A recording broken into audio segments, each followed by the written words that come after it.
और चलिए इसी बीच एक और बड़ी खबर की ओर रुख करते हैं। रायपुर से ये खबर रखी कि बिहार चुनाव के लिए ऑब्जर्वर को नियुक्त किया गया है। भूपेश बघेल सीनियर ऑब्जर्वर बनाए गए हैं। एआईसीसी ने भूपेश बघेल को ये जिम्मेदारी दी है।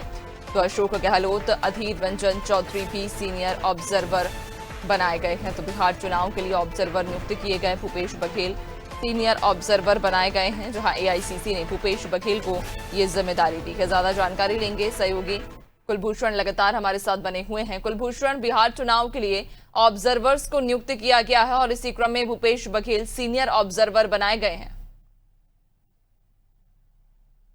बघेल के हाथों यहाँ पर पूर्व मुख्यमंत्री रहे हैं छत्तीसगढ़ के, और एक बड़ी जिम्मेदारी के तौर पर उनको बिहार का जिम्मेदार वहां पर की जिम्मेदारी वहां पर सौंपी गई है। सीनियर ऑब्जर्वर के तौर पर उनको एआईसीसी ने यहाँ पर दिया है। खासतौर पर उनके साथ अशोक गहलोत और अधीर रंजन चौधरी भी वहां पर वो ऑब्जर्वर वहां पर बनाए गए हैं। सीनियर ऑब्जर्वर के रूप में भूपेश बघेल को यहाँ पर जिम्मेदारी दी गई है। अब ये देखना होगा कि किस तरह से बिहार की जो राजनीति है उसको किस तरह से आगे लेके जाते हैं, क्या उसका परिणाम होता है।